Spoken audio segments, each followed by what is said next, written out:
Assalamualaikum warahmatullahi wabarakatuh. Hamdan wa syukran lillah amma ba'du. Ikhwani fillah yang dirahmati Allah subhanahu wa ta'ala dimanapun kalian berada, semoga Allah subhanahu wa ta'ala senantiasa memberikan kesehatan jasmani dan rohani, lahir dan batin. Dan semoga Allah subhanahu wa ta'ala memberikan rezeki yang berlimpah ruah lagi berkah kepada kita semua. Amin ya Allah ya Rabbal Alamin. Ikhwani fillah yang dirahmati Allah subhanahu wa ta'ala, banyak yang tidak tahu inilah 7 larangan dalam solat tahajud yang harus dihindari. Solat tahajud merupakan solat sunnah yang dilaksanakan pada malam hari. Solat ini memiliki kemuliaan khusus dibandingkan dengan ibadah sunnah lainnya. Atas manfaat serta hikmah yang terdapat di dalamnya, anjuran dalam melaksanakan solat tahajud ini terdapat dalam Al-Quran surat Al-Isra ayat 79. Wa minal laili fatahajjad bihi nafilatan lak asa ayyab'atsaka rabbuka maqaman mahmuda. Dan pada sebagian malam lakukanlah solat tahajud sebagai suatu ibadah tambahan bagimu. Mudah-mudahan Tuhanmu mengangkatmu ke tempat yang terpuji. Tujuan seorang melaksanakan ibadah sunnah pada waktu malam ini tidak lain adalah untuk mendekatkan diri kepada Allah subhanahu wa ta'ala. Bahkan Rasulullah SAW juga rutin melaksanakan sholat tahajud selama hidupnya. Namun dalam pelaksanaannya seringkali kita keliru dalam memaknai sholat tahajud, sehingga dapat berdampak terhadap niat serta tujuan melaksanakan sholat ini. Yang pertama, mengkhususkan sholat tahajud pada malam Jumat. Di antara ibadah-ibadah sunnah, solat tahajud dapat dilakukan oleh setiap muslim di setiap malam tanpa mengkhususkan melaksanakannya di salah satu malam seperti malam Jumat. Dalam ajaran Islam, mengkhususkan suatu ibadah pada suatu malam tanpa adanya dalil yang jelas adalah sesuatu yang dilarang. Hal ini sesuai dengan hadis dari Rasulullah SAW. Janganlah kalian khususkan malam Jumat dan malam-malam lainnya dengan qiyamul lail atau salat malam. Hadis riwayat Muslim. Hadis tersebut menunjukkan bahwa larangan dalam mengkhususkan suatu malam untuk melaksanakan salat tahajud bertujuan agar tidak terjadi bid'ah yang akan menimbulkan praktik-praktik tidak berdasar pada Al-Quran dan hadis. Sebagai umat Islam penting untuk memahami bahwa ibadah haruslah sesuai dengan tuntunan yang telah ditetapkan dalam Al-Quran dan hadis.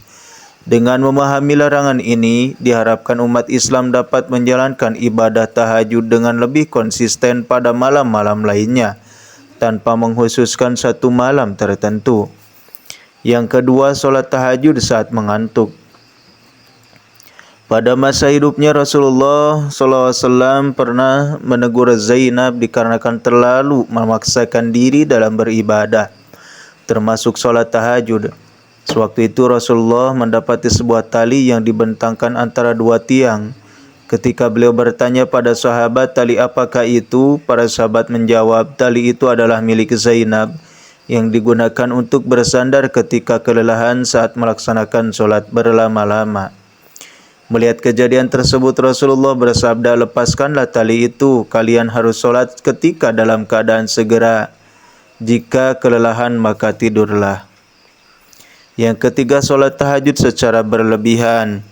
Melaksanakan ibadah-ibadah yang dianjurkan di dalam Islam baik wajib maupun sunnah memang sangat dianjurkan.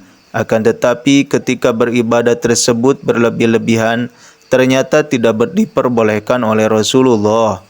Dalam hadis yang diriwayatkan oleh Bukhari dan Muslim, Rasulullah berkata, "Demi Allah, akulah yang paling takut kepada Allah dan paling bertakwa kepadanya di antara kalian.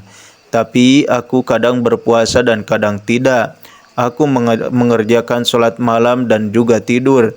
Dan aku juga menikahi perempuan. Siapa yang membenci sunnahku maka ia tidak termasuk golonganku."